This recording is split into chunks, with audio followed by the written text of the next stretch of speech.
يا نور الهلال، أقبل تعال فالشوق طال، والقلب سما نحو السماء مترنم। শুরু করছি তার নামে যিনি পরম করুণাময় ও দয়ালু। বিসমি চ্যানেলের সকল দর্শককে আমার সালাম। আশা করি আপনারা সবাই ভালো আছেন।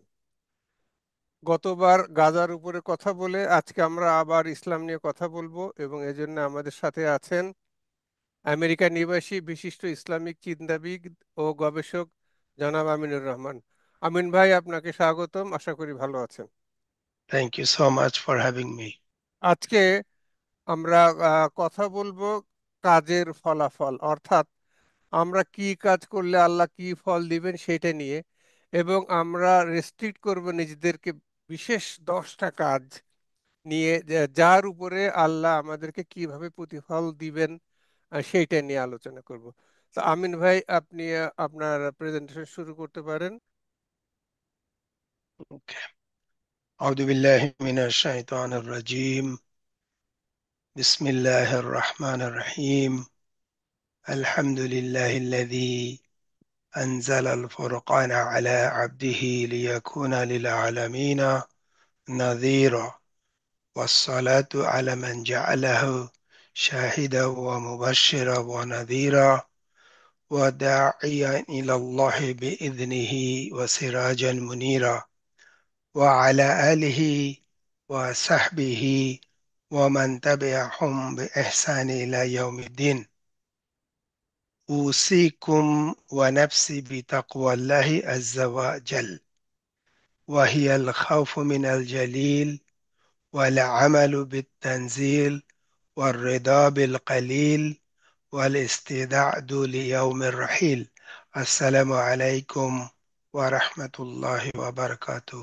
প্রিয় দর্শকবৃন্দ, আজকে আমরা আমাদের কাজের ফলাফল কিভাবে হয় এটা নিয়ে আমরা কিছু আলোচনা করব। তো বিফোর আমরা মেন আলোচনা যাওয়ার আগে একটা কথা, যেটা হচ্ছে যে মানুষের ভালো বা খারাপ কাজের পুরস্কার এবং শাস্তি ওই সব কাজের চেয়ে অন্য কিছু নয়। এর থেকে আমরা যেটা বুঝতে পারি সেটা হচ্ছে যে আমাদের ভালো কাজ এবং খারাপ কাজ যাই করি না কেন, এটা পরকালে যে রেজাল্ট হবে, হয় পুরস্কার বা শাস্তি, এর সাথে ওয়ান টু ওয়ান করেসপন্ডেন্স আছে। এর মানে হলো যে আমাদের কাজই ট্রান্সফর্ম হয়ে হয় পুরস্কারে পরিণত হবে, আর না হয় শাস্তিতে পরিণত হবে। আপনারা হয়তো জেনে থাকবেন, কোরআনে সূরা বাকারাতে আল্লাহ বলেছেন যে আহ জাহান্নামে আহ যে ফিউল, জ্বালানি থাকবে, এটা হলো মানুষ নিজেরা দেমসেলভ এবং স্টোনস, এটা হলো জ্বালানি। অর্থাৎ মানুষ যে আগুনে পড়বে তার ফিউল নিজেই হবে, অর্থাৎ নিজের কাজ দিয়েই সে পানিশড হতে থাকবে আর কি। তো প্রথম একটা আয়াত, যেটা প্রথম কয়েকটা আয়াত সূরা জিলজিলা থেকে আমি নিয়ে আসছি, যেটা আমাদের অনেকেরই মুখস্থ আছে। ইয়াউমাইদিন ইয়াসদুরুন নাসু আশতাতান লিইউরাউ আমালাহুম ওয়ামান ইয়ামাল মিথকালা যাররাতিন খায়রান ইয়ারা ওয়ামান ইয়ামাল মিথকালা যাররাতিন শাররান ইয়ারা। এখানে আল্লাহ প্রথমে বলছেন যে মানুষ ভিন্ন ভিন্ন দলে বেরোবে। প্রথম, এটা ইম্পর্টেন্ট, যেটা আমরা পরবর্তী আলোচনাতে দেখব। আল্লাহ বলছেন যে মানুষ ভিন্ন ভিন্ন গ্রুপে আসবে,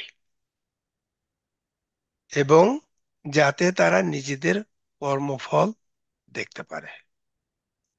এবং এরপরে আল্লাহ বলছেন যে যারা অল্প একটু খারাপ কাজ করবে এটাও তারা দেখতে পাবে, আর অল্প একটু ভালো কাজ করবে এটাও তারা দেখতে পাবে। এটা হলো এই আয়াতের মূল কথা। এরপরে আর একটা আয়াত এখানে আল্লাহ বলছেন ইয়াউমা তাজিদু কুল্লু নাফসিম মা আমিলাত মিন খাইরান মুহদারান ওয়া মা আমিলাত মিন সু। অর্থাৎ আল্লাহ বলছেন যে ভালো কাজ করবে অথবা খারাপ কাজ করবে সে এই এইগুলোকে বিদ্যমান পাবে। আপনারা খেয়াল করেন যে মুহদারান ফ্রম দ্য ভার্ব হাদারা, আমরা বাংলাতে হাজির যেটা বলে থাকি উপস্থিত, ওই শব্দটাই আর কি আরবিতে মহদারান, অর্থাৎ তাদের নেক আমল অথবা খারাপ আমল এটা উপস্থিত থাকবে। অর্থাৎ এই আমলের ট্রান্সফর্মড একটা রূপ তারা দেখতে পাবে। তো এর থেকে আমরা জানতে পেলাম যে আমাদের কাজই আমাদের পানিশমেন্ট বা রিওয়ার্ডের কারণ হয়ে দাঁড়াবে কিয়ামতের দিন। তো সূরা নাবাতে একটা আয়াত আছে, আল্লাহ বলছেন ইয়াউমা ইউনফাখু ফিস-সূরি ফাতাতুনা আফওয়াজা। যখন সিংহায় ফুঁক দেয়া হবে তখন তোমরা দলে দলে আসবে, যেটা আমরা সূরা জিলজিলাতে দেখেছি যে মানুষ গ্রুপে গ্রুপে আসবে যাতে করে তাদের আমল তারা দেখতে পায়। এই আয়াতেও একই রকম কথা আল্লাহ বলছেন। তো এইটার উপরে ভেদ করে আমরা আজকে আমাদের আলোচনা করব। আল্লামা জালালউদ্দিন সুয়ুতী তার তাফসির আদ-দুরুল মানসুর এই বইয়ে এই আয়াতের তাফসিরে উনি একটা বড় একটা হাদিস ন্যারেট করেছেন, ওটার উপরেই আমরা আজকে এই টপিকটা বোঝার চেষ্টা করব। তো প্রথমেই মুআদ রাদিয়াল্লাহু আনহু, he said, মুআদ বিন জাবাল قال, মুআদ ইবনে জাবাল বললেন, ইয়া রাসূলুল্লাহ, মা কাউলিল্লাহি ইয়াউমা ইউনফাখু ফিস-সূরি ফাতাতুনা আফওয়াজা। এই যে আমরা কিছুক্ষণ আগে যে সূরা নাবার যে আয়াতটা দেখলাম, তো মুআজ রাদিয়াল্লাহু আনহু আল্লাহ রসুলকে বললেন, ও আল্লাহর রসুল, এই আয়াত থেকে আল্লাহ কি বোঝাচ্ছেন? ফাকালা, দ্যাট ইজ রাসূলুল্লাহ বললেন, ইয়া মুআদ, সাআলতা আন আমরিন আযীম থুম্মা আরসালা আইনাই। বলছেন, ও মুআদ, তুমি একটা কঠিন ব্যাপারে প্রশ্ন করছো। তারপর ওনার চোখ দিয়ে পানি পড়া শুরু করলো, কারণ what he was going to say, উনি যে কি বলবেন এবং সেটা কত একটা ইম্পর্টেন্ট এবং একটা গভীর একটা মিনিং আছে, তো তার জন্য উনি কেঁদে ফেললেন। তারপরে উনি এক এক করে এগুলো বর্ণনা করলেন। প্রথমে উনি বললেন যে আল্লাহ মুসলমানদের 10টি শ্রেণীকে আলাদা করেছেন এবং তাদের রূপ পরিবর্তন করেছেন। অর্থাৎ উনি বলছেন যে আল্লাহ ওই দিন দলে দলে যে আসবে, 10টা গ্রুপ, 10টা দল আসবে, এবং ইন দা প্রসেস আল্লাহ তাদের চেহারা চেঞ্জ করে দিছে। অর্থাৎ আমরা দেখব যেটা চেহারাটা চেঞ্জ হবে বেসড অন তাদের নেক আমল বা গুড আমল। তারপরে উনি 10টা শ্রেণী কারা এরা বললেন। প্রথম গ্রুপ হলো, তাদের কেউ বানরের আকারে, কেউ শূকরের আকারে, এবং তাদের মধ্যে কারো কারো পা মাথার উপরে উত্থিত, তার মানে তারা আপসাইড ডাউন থাকবে, মাথা নিচে থাকবে, পা উপরে থাকবে। অন্যদিকে তাদের মুখ নিচের দিকে টেনে নিয়ে যাওয়া হচ্ছে, অর্থাৎ মাথা যেহেতু নিচে, ওই নিচের উপর তাদেরকে পুশ করা হচ্ছে, অথবা এই মাথার উপর দিয়েই তারা যাচ্ছে। এবং তাদের মধ্যে কেউ কেউ অন্ধ, দিশেহারা। তারপরে উনি বললেন তার মধ্যে কেউ কেউ থাকবে বধির, বোবা এবং যুক্তিহীন। এবং তাদের মধ্যে কেউ কেউ তাদের জিভ কামড়াচ্ছে, যা তাদের মুখ থেকে ঝুলছে, অর্থাৎ তাদের জিভটা বড় করে দেওয়া হয়েছে। আর তাদের মুখ থেকে লালা হিসেবে পুঁজ প্রবাহিত হচ্ছে। তারা সমাজের কাছে তুচ্ছ, অর্থাৎ কিয়ামতের দিন অন্যান্য লোক যারা থাকবে, তারা এই গ্রুপদেরকে দেখে তাদেরকে হেলা করবে এবং তাদের কারো কারো হাত ও পা কেটে ফেলা হয়েছে, অন্যদেরকে আগুনে ক্রুশবিদ্ধ করা হয়েছে। এইভাবে রাসূলুল্লাহ এক এক করে 10টা গ্রুপ বললেন। এবং এবং আরো কয়েকটা গ্রুপ, সেটা হচ্ছে কিছু কিছু মানে কিছু কিছু মানুষ যখন তারা ওই গ্রুপে আসবে, তারা মৃতদেহের চেয়েও খারাপ দুর্গন্ধ তাদের গা থেকে বেরোবে। আর কেউ কেউ আলকাতরার লম্বা পোশাক পরেছে, যা তাদের চামড়ায় লেগে আছে। তো এই হলো 10টা গ্রুপ। তারপরে উনি এক এক করে ওই 10টা গ্রুপের ব্যাখ্যা করলেন যে কি কারণে আল্লাহ তাদের এই চেহারা চেঞ্জ করে দিছে। প্রথমে বললেন, ফাআম্মাল্লাযীনা আলা সূরাতিল কিরাদা ফালকাত্তাতু মিনান নাস, যে যারা বানরের আকারে, তারা কি কাজ করছিল দুনিয়াতে? তারা পরনিন্দা করত। তাদের কাজই ছিল মানুষের কি ভুল ত্রুটি আছে এইগুলো বিশ্লেষণ করা তাদের কাজ, যেটা ইসলামিক প্রিন্সিপালসে হারাম। সেকেন্ড গ্রুপ, শূকরের আকারে তারাই যারা হারাম ভক্ষণ করে, অর্থাৎ যারা ইনকাম করে, দে ডোন্ট কেয়ার যে কোন পথে তারা ইনকাম করলো এবং কোন পথে তারা পয়সা ব্যয় করলো। এই গ্রুপ হবে শূকরের আকার তাদের হবে। আমরা সবাই জানি যে কোরআনের বিভিন্ন প্লেন্টি অফ আয়াত আছে কোরআনে, যে হালাল খাওয়ার কথা বলছেন আল্লাহ বারবার।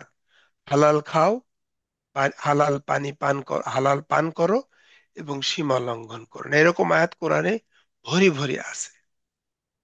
তার কারণই হলো যে এটা আল্লাহর কাছে খুবই একটা ইম্পর্টেন্ট জিনিস, যে আমাদের জীবনে হালাল খাওয়াটা খুব একটা ইম্পর্টেন্ট। এই জন্য একটা হাদিসে বলা হয়েছে যে ইসলাম যদি 10 ভাগে ভাগ করা হতো, 9 ভাগ ইজ রিলেটেড টু হালাল আর্নিং অর ইরিং বোথ। এরপরে নেক্সট গ্রুপ হলো যাদের মাথা উল্টো, তারাই সুদখোর। অর্থাৎ তারা গরিব মানুষের কাছ থেকে তারা 300 400 500% হারে তারা সুদ খায়। এই যে যেটা ইসলাম নিষেধ করছে। এরপর অন্ধ হলো সেই বিচারক যারা তাদের রায়ে অন্যায় রায় দেয়। এটা মনে হয় আল্লাহর কাছে সবচেয়ে বেশি ঘৃণিত। কারণ হলো আমরা যাদেরকে জাজ বানাই, জাজ আমরা জানি যে রুলারদের উপরে ইসলামের হিস্ট্রিতে যখন খেলাফায়ে রাশেদা ছিল, যদিও তারা খলিফা ছিল, কিন্তু যখন যখন জাজ কোন ব্যাপারে রায় দিত, ওই খলিফা was bound to follow the ruling. So মানে জাজদেরকে সবকিছুর উপরে স্থান দিচ্ছে ইসলাম। এবং বিভিন্ন অ্যাডভান্স কান্ট্রিতেও আমরা একই জিনিস দিয়ে আসি। তো তাদেরকে এত বড় একটা স্থান দেয়া হয়েছে, আর সেখানে তারা ঘুষ খেয়ে বা পলিটিক্যাল পার্টির কারণে বা বিভিন্ন কারণে তারা ন্যায় রায়কে অন্যায় রায় তৈরি করে। অর্থাৎ নিরপরাধ যারা, তাদেরকে তারা দোষী সাব্যস্ত করে। তো তারা হবে কি, আল্লাহ তাদেরকে হি রেইজ দেম অ্যাজ ব্লাইন্ড, তাদের অন্ধ করে, তার মানে তারা কিছুই দেখবে না কিয়ামতের দিন তারা। আর বধির ও মুখ তারাই, যারা কথা বলতে পারবে না, যারা নিজেদের কাজের প্রশংসা করে। এটা আরেকটা বড় গুনার কাজ। আমরা জানি যে ইবলিস অনেক ইবাদত বন্দেগী করেছিল শয়তান হওয়ার আগে, কিন্তু একটা মাত্র প্রবলেমের কারণে তাকে কিন্তু আল্লাহ লানত দিছে। আর সেটা হলো এইটা, সে হি বিকেম প্রাউড। কারণ কি? আমি ওর থেকে ভালো। তুমি তাকে মাটির থেকে তৈরি করছো আর আমাকে করছো আগুন থেকে, যার কারণে সে অহংকারী হয়েছে। তার জীবনের সব বরবাদ হয়ে গেছে। তো এই অহংকারী যারা করবে, তাদের কাজ নিয়ে যে আমি বিরাট কিছু করে ফেললাম বা অনেক ইবাদত বন্দেগী করছি, যাই হোক, যারা দে আর প্রাউড, তাদেরকে আল্লাহ মুখ বন্ধ করে কিয়ামতের দিন উঠাবে। আর যারা নিজেদের জিহ্বা চিবিয়ে খাবে, তারা হলো সেই আলেম ও বিচারক যাদের কথা ও কাজের মিল নাই।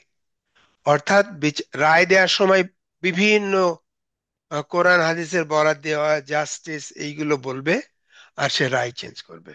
আর আলেমরা যখন বলবে সবকিছুই ঠিক মতো বলবে, কিন্তু যখন তারা কাজ করবে তাদের ওই কথার সাথে তাদের মিল নাই। তো তারা ওই দিন they will be so regretful যে নিজের জিহ্বা নিজেই তারা কামড়াবে।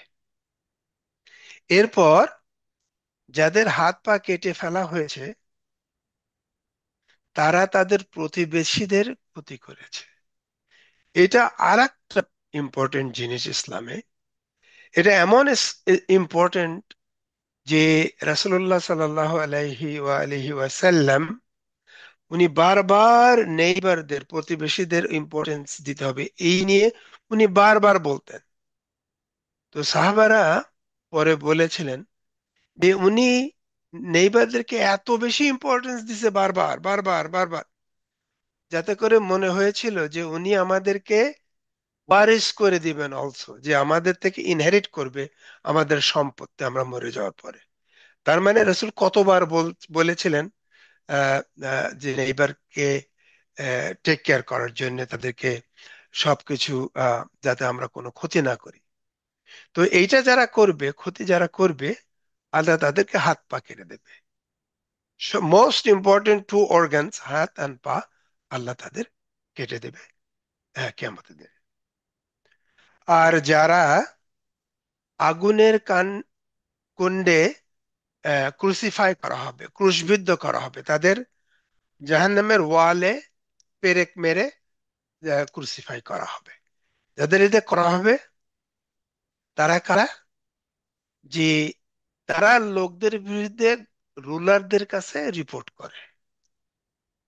আমরা দেখেছি এই কিছুদিন আগেই কিছু ভিডিওতে যে প্রিভিয়াস সরকারের আমলে মিথ্যা মামলা নিয়ে মানুষকে ভয় দেখিয়ে, তাদেরকে বিভিন্ন প্রমোশনের দেখে, প্রলোভন দেখিয়ে, বিভিন্ন করে তাদের সাক্ষী দিয়ে তাদের এই রং রায় তারা এগুলো করছে।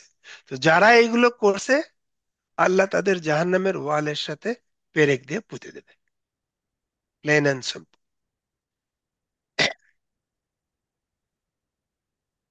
তারপরে মৃতদেহের চেয়েও খারাপ দুর্গন্ধ যাদের গা থেকে বেরোবে, তারা হলো লালসা ও আকাঙ্ক্ষাকে উপভোগ করে। অর্থাৎ তাদের ডিজায়ার, তাদের নাফস, তাদের ইভল সোল যেটা চায় ওটাই করে।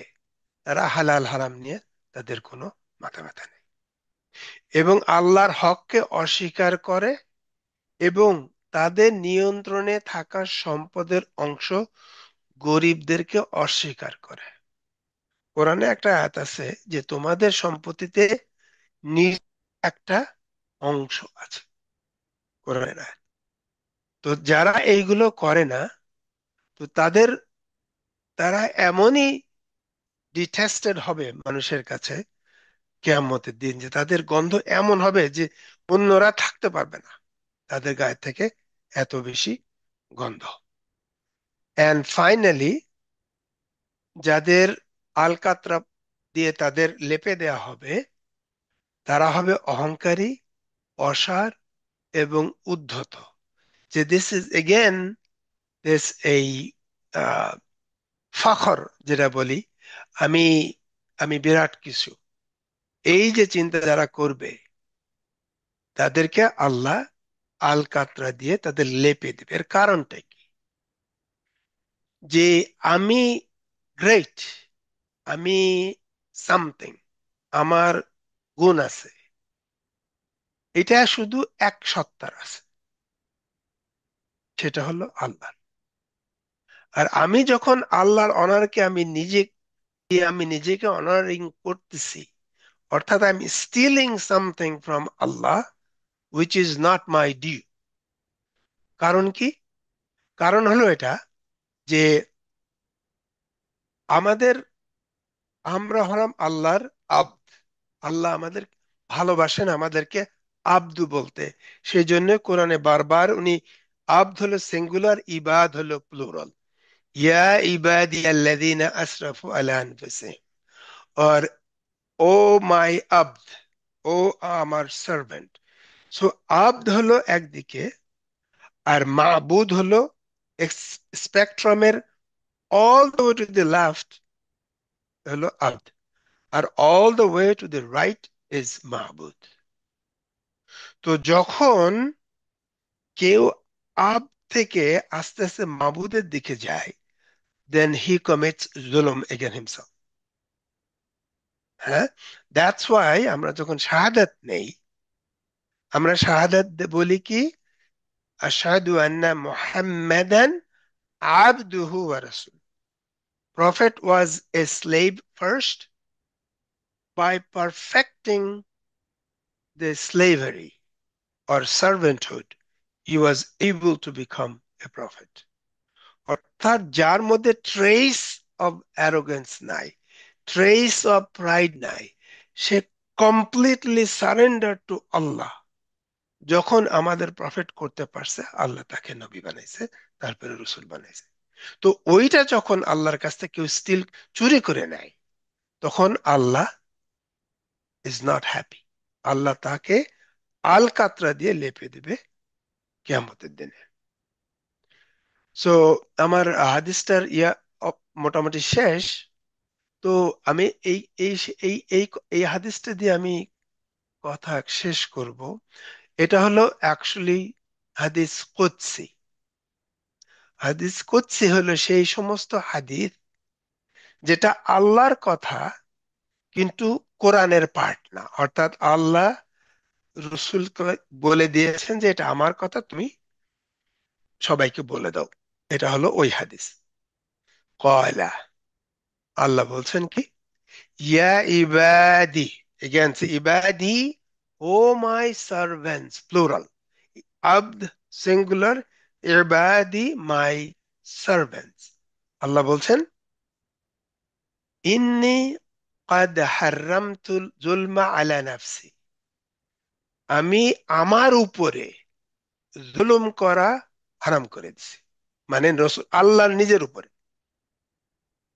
ওয়া জাআলতুহু মুহাররাম বাইনাকুম, এবং তোমাদের মধ্যেও এটা আমি হারাম করে দিছি। ফালা তাযালামু, সো তোমরা একে অপরকে জুলুম করো না। আমরা যে 9টা 10টা জিনিস আমরা দেখলাম, এটা কিন্তু মোস্টলি অন্যের জুলুম, অন্যের উপরে জুলুম করা অথবা নিজের উপরে, যখন আমি proud and all other things. তো যখন আমরা এইভাবে জুলুম করব, either on ourselves or on other people, তাহলে we are going to be in trouble. এবং আল্লাহ নিজে বলতেছেন, হি মেড ইট হারাম অন হিমসেলফ ফার্স্ট, তারপরে উনি বলতেছেন যে তোমাদের উপরেও আমি এটা হারাম করে দিছি, অতএব তোমরা একে অপরকে জুলুম করো না। আমার আলোচনা এখানে আমি শেষ করব। আসসালামু আলাইকুম ওয়া রাহমাতুল্লাহি ওয়া বারাকাতুহু। ওয়ালাইকুম আসসালাম। আমিন ভাই, খুব সুন্দর হাদিস একদিকে যেমন সুন্দর, অন্যদিকে তেমন ভয়ঙ্কর। ভয়ঙ্কর বলছি এই জন্যেই, আমরা এই 10টা কাজ খুব সচরাচর করে থাকি এবং মনে করি এগুলো বড় কোনো অপরাধ না। যেমন অন্যের সমালোচনা করা, নিজেকে বড় মনে করা, অন্যকে হেয় করা। তো এগুলো আমরা খুব কমনলি করে থাকি। তো আমরা যদি একটু চিন্তাশীল হই এবং যদি চেষ্টা করি, আল্লাহ যেন আমাদেরকে সহযোগিতা করেন এই পাপগুলা আমিন। থেকে দূরে থাকি। আমিন।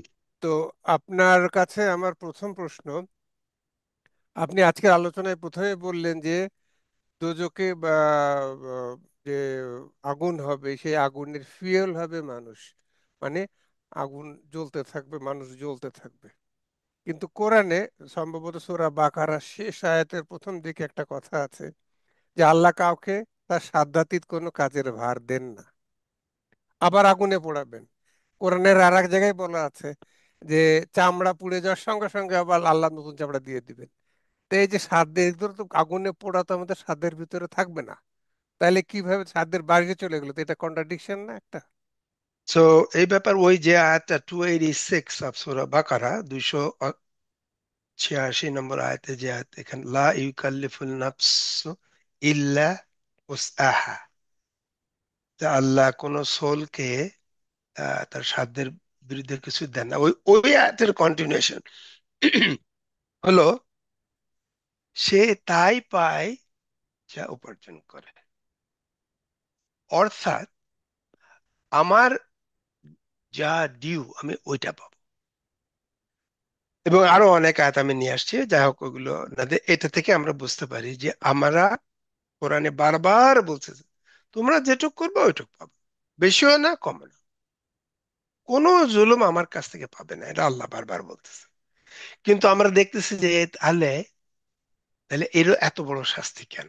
আমি একটা এক্সাম্পল তৈরি করেছি, মেবি ওই এক্সাম্পল থেকে আমরা বুঝতে পারবো। যেমন যদি আমার কাজের প্রতিফল এক্স্যাক্টলি দ্য সেম হয়, তাহলে কি হয়? যেমন আমরা let's take for example Netanyahu of Israel. সে প্রিমেডিটেটেড প্ল্যান করে আমেরিকার দেয়া 2000 পাউন্ড বম দিয়ে, তার F-35 থেকে শুরু করে যত অ্যাডভান্সড এয়ারক্রাফট আছে এইগুলো পাঠায় গাজানদেরকে বম করে, he burned them to death, right? So আল্লাহর কথা অনুযায়ী আল্লাহ will burn him to death. We agree on this one. Because he burned other people, Allah should burn him as well. This is like what you do, that's what you get. But there is one problem. Problem is, by definition, এই দুনিয়াটা যেহেতু will come to an end and death surrounds us, যাদেরকে Netanyahu আগুন দিয়ে পোড়ালো, because of the physical nature of this world, they die. But ওই বার্নিংটা for Netanyahu in আখরা will continue because he's not going to die. But he's getting the same punishment as the Gazans did. But because by virtue of the next life being eternal, he will be eternally punished. But he's getting the same punishment as he imposed on the Gazans. So we can see that all other things the same way. যে এই because the eternal life, nobody is going to die. But they deserve that burning.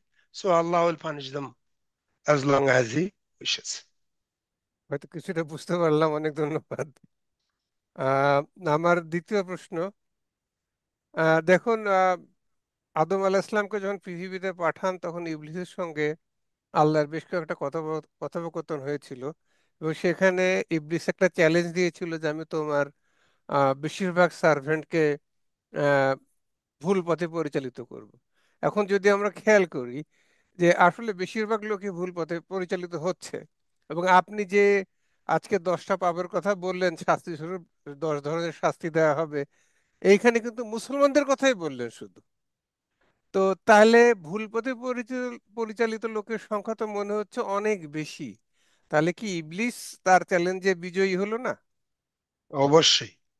সূরা আরাফের আয়াতের কথা যেটা আপনি রিফার করেছেন, সেটা হচ্ছে যখন ইবলিসকে শয়তান বানানো হলো, সে আল্লাহর কাছে প্রমিস করলো কি, যে যেহেতু তুমি আমাকে মিসগাইড করছো, আমি এদের ডান থেকে আসবো, বাম থেকে আসবো, সামনের থেকে আসবো, পিছন থেকে আসবো, এবং তুমি অধিকাংশ লোক ছাড়া, অধিকাংশ লোক ছাড়া, মানে মানে কিছু, সরি আমি ভুল বলছি, মানে একেবারেই কম সংখ্যক লোক ছাড়া কেউ তোমার কথা শুনবে না, কেউ তোমার কথা। This was the challenge. তার উত্তরে ভেরি ইন্টারেস্টিং, যে থ্রু আউট দ্য কোরআন আল্লাহ একটা ফ্রেজ ইউজ করেন, আকসারুন নাস লা ইয়ালামুন, most of the people don't know. আকসারুন নাস লা ইয়াকিলুন, most of the people don't think. আকসারুন নাস লা ইয়াশকুরুন। তার মানে আল্লাহ is actually agreeing that most people এর ব্যাপারে শয়তানের challenge will come true. So আমি কোরআন থেকে সার্চ করে একটা সুন্দর আয়াত পাইছি, সূরা সাবা, সূরা নম্বর 34, আয়াত নাম্বার 20। আর তাদের উপর ইবলিস তার অনুমান সত্য হিসেবে প্রতিষ্ঠিত করলো। অত যে ইনিশিয়ালি যে গেসটা করছিল যে সবাইকে সে মিসলিড করবে এক্সেপ্ট ফিউ, আল্লাহ ইজ অ্যাটেস্টিং, শয়তান, ইবলিস তার এই চ্যালেঞ্জটাকে সত্যি হিসেবে পাইছে, হুইচ ইজ, তারপরে আল্লাহ বলতেছেন যে তাদের মধ্যে মুমিনদের একটি দল ব্যতীত, মুমিনদের একটা ছোট্ট একটা দল ব্যতীত সকলেই তারে অনুসরণ করলো। অতএব দ্যাট ইজ ট্রু, যে শয়তানের challenge has come true for us. এটা তো ভয়ের ব্যাপার, সব দিকেই ভয়ের ব্যাপার। আমিন ভাই, অনেক ধন্যবাদ। আমার শেষ প্রশ্ন আজকের, যে যখন আল্লাহ আদম আলাহ ইসলামকে পৃথিবীতে পাঠালেন তখন শয়তানের সঙ্গে তো অনেক কথাবার্তা হয়েছিল, আল্লাহ সেই বর্ণনাগুলো কোরআনে আছে এবং এক দুই জায়গায় না, অনেক জায়গায় আছে। তো আমার মাঝে মাঝে মনে হতো যে আল্লাহ তো শয়তানকে সবই দিল, আদম আলাহ ইসলামকে কি দিল, মানে একটু নিজের প্রতি একটু অসন্তোষ লাগলো যে আল্লাহ কি একটু অন্যায় করলেন আমাদের উপরে, নাউজুবিল্লাহ, এটা তো উনি করতেই পারেন না, বা তারপরে মনে হতো। তো হঠাৎ কিছুদিন আগে একটা হাদিস পড়লাম, যে ওইখানে বলছেন, যেটা কোরআনে নাই, আদম আলাইহিস সালাম আল্লাহকে বলছেন যে আল্লাহ তুমি তো ইবলিস যা চাইছে তাই দিলা, তাকে অমরত্ব দিলা, তাকে মানুষকে ভুল পথে পরিচালিত করার ক্ষমতা দিলা, তুমি আমাকে এবং আমার সন্তানদেরকে কি দিলা? তখন আল্লাহ নাকি বলেছিলেন, হে আদম, তোমার এবং তোমার সন্তান যখনই আমাকে বলবে যে আল্লাহ আমাকে মাফ করে দাও, আমি তখনই তোমাদেরকে মাফ করে দেব। এই কথাটা কি সত্যি? অবশ্যই সত্যি। ইনফ্যাক্ট কোরআনের বিভিন্ন পৃষ্ঠায়, বিভিন্ন পৃষ্ঠায় উনি বারবার বলতেছেন, যারা তৌবা করে, যারা, ইনফ্যাক্ট ইভেন নবী রাসূলদেরকেও আল্লাহ ওদেরকে, ওনাদেরকে প্রশংসা করে বলতেন যে তারা বারবার আল্লাহর কাছে ইস্তেগফার করতো, তো ফিরে আসতো তারা। এই যে ইস্তেগফার করা, তার কাছে পাপ মোচনের জন্য আল্লাহর কাছে দোয়া করা, আল্লাহকে প্লিড করা, এইগুলো আল্লাহ শুনতে চায় বারবার, যাতে করে এইগুলো আল্লাহর কাছে খুব ভালো লাগে। তো কোরআনের একটা আয়াত আছে 27:11, মানে সূরা লোকমানের 11 নম্বর আয়াত, যে বাড়াবাড়ি করে এরপর মন্দ কর্মের পরিবর্তে সৎ কর্ম করে, যে বাড়াবাড়ি মানে এক্সেসিভ, সে মানে ডিসোবেড আল্লাহ, তারপরে সে ভালো কাজ করতেছে, আল্লাহ নিশ্চয়ই ফাইন্নী গফুরুর রাহিম, আমি শিওরলি গফুর এন্ড রাহিম। মানে কি, when Allah says I'm Ghafur and Rahim, that must be the case, meaning সে তাদের প্লিড সে অ্যাকসেপ্ট করবে। তারপরে এই আয়াতটা আরো বেশি স্ট্রং। ইনফ্যাক্ট আলেমদের মধ্যে একটা কথা আছে যে সবচেয়ে রহমতের আয়াত কোনটা, ডিসএগ্রিমেন্ট আছে, এটা হলো it comes at number 2, some people say number 1, সেটা হলো সূরা জুমারের আয়াত নাম্বার 53। সূরা নাম্বার 39 আয়াত 53 আল্লাহ বলছেন, আল্লাহ is telling his prophet to say to us কি, হে আমার বান্দাগণ, যারা নিজেদের উপরে জুলুম করেছো, তোমরা আল্লাহর রহমত থেকে নিরাশ হও না। লা তাকনাতু মির রাহমাতিল্লাহ, ইন্নাল্লাহা ইয়াগফিরু যুনুবা জামিয়া, নিশ্চয় আল্লাহ সব গুনাহ মাফ করে। সব মিনিং এই আয়াতটা যখন আসলো, তখন সাহাবারা রাসূলকে জিজ্ঞেস করে, ইয়া রাসূলুল্লাহ, সব গুনাহ মাফ করবে তার মানে ইভেন শিরক? সব গুনার মধ্যে শিরক অবশ্যই পড়ে। রাসূলুল্লাহ kept quiet, and then after a while he said yes, that means এই দুনিয়াতে even shirk is forgivable by Allah. Obviously ওই দুনিয়াতে শিরক ফরগিভ করবেন আল্লাহ, কিন্তু এই দুনিয়াতে আল্লাহ has left the door open, so Allah will forgive all sins. এরপরে লাস্ট কথা হলো যে একটা আয়াত আছে যে কাদেরকে অ্যাকচুয়ালি আল্লাহ এই যে জাহান্নামের আগুনের কথা বলছে, তারা পানিশমেন্ট কথা বলছে, এগুলো যে আল্লাহর এত সুযোগ থাকার পরও যে মাউন্টেন অফ সিনস করছে, কিন্তু আল্লাহর কাছে মাপ চাইলো, আল্লাহ মাফ করে দিল। That's it, simple is that. কাদেরকে আল্লাহ অ্যাকচুয়ালি পানিশমেন্ট দিবেন? অতঃপর প্রত্যেক সম্প্রদায়ের মধ্যে, এটা হলো সূরা মারিয়াম 69, প্রত্যেক সম্প্রদায়ের মধ্যে যে দয়াময় আল্লাহর সর্বাধিক অবাধ্য, মানে যে পারসিস্ট করছে, যে হলো কন্টিনিউয়াসলি স্টাবার্নলি রেবেলিয়াস, সে, আমি অবশ্যই তাকে পৃথক করব। That is the only one who is going to get punished. তার মানে আল্লাহ যে ডিসোবে করে, আল্লাহ আল্লাহ তাকে সময় দেয় to come back to him, he gives him time again and again and again. কিন্তু যে স্টাবার্নলি পারসিস্ট করবে আল্লাহকে ডিসোবে করার জন্য, then his judgement is on আল্লাহ।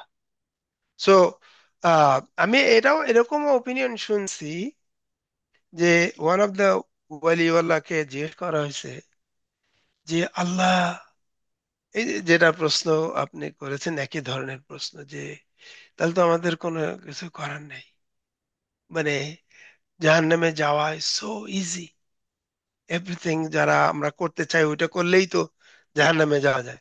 তখন জাহান্নাম না উনি বেহেশতে? বললেন, হ্যাঁ, জাহান্নাম না বেহেশতে? জাহান্নাম, আচ্ছা। আমরা খারাপ কাজ করতে চাই ওটা করলে ওখানে, আমরা এটা করতে গেলে তো so easy to go to জাহান্নাম। তখন উনি বললেন যে actually if you look at it, জান্নাতে যাওয়া ইজ ইজিয়ার দেন জাহান্নামে যাওয়া। That every time we sin, and obviously it has to be sincere repentance, then Allah will forgive. So if everybody, somebody, unless we do injustice to others, then we have a big problem. We have to ask them to forgive us. Into the things that we do to Allah, Allah will forgive. আলহামদুলিল্লাহ, অনেক ধন্যবাদ। আসলে এই ডিসকাশনটা শুনতে শুনতে মনে হচ্ছিল যে জাহান্নাম ছাড়া বোধহয় কোনো উপায় নাই। তো আবার শেষের আলোচনাটা খুবই ভালো লাগলো যে আল্লাহর কাছে মাফ চাইলেই আল্লাহ মাফ করবেন। তো সুন্দর একটা আলোচনা রাখার জন্য এবং প্রশ্নের উত্তরগুলো দেওয়ার জন্য আপনাকে অনেক ধন্যবাদ। আহ, অনেক ধন্যবাদ আমাকে ডাকার জন্য, এবং I am happy that you call me again. ইনশাআল্লাহ will see you next time. জি জি, আমার আসলে দর্শকদের কাছ থেকে অনুরোধ আসছে আপনাকে নিয়ে আসার জন্য বারে বারে, সেই জন্যই আপনাকে বারে বারে আমি বিরক্ত করি। তো ও আশা নো, করি আসবেন। অফ তো কোর্স, থ্যাংক প্রিয় ইউ, থ্যাংক ইউ। দর্শকবৃন্দ, আহ প্রথমে কষ্টের কথা, ভয়ের কথা শুনলাম, পরে আশার কথা শুনলাম।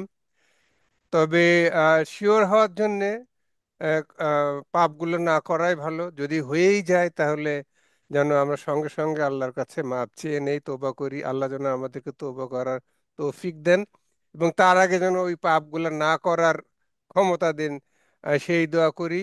আপনারা দোয়া করবেন আমাদের জন্য, আমরা আপনাদের জন্য দোয়া করব, যেন আমরা আল্লাহর দেয়া পথে পরিচালিত হতে পারি, নিজেদের জীবনকে পরিচালনা করতে পারি। সেই দোয়া করবেন। আর যদি আলোচনা ভালো লাগে অর্থাৎ আশার সঞ্চার করে তাহলে সাবস্ক্রাইব করবেন, লাইক করবেন, আর না কোথাও কোনো প্রশ্ন থাকলে ভালো না লাগলে আমাদেরকে জানাবেন, আমরা সেটা উন্নতি করার চেষ্টা করব। আজকের মতো এখানেই শেষ, সবাইকে আবার ধন্যবাদ জানিয়ে শেষ করছি। আসসালামু আলাইকুম আ রহমতুল্লাহ। ওয়ালাইকুম আসসালাম।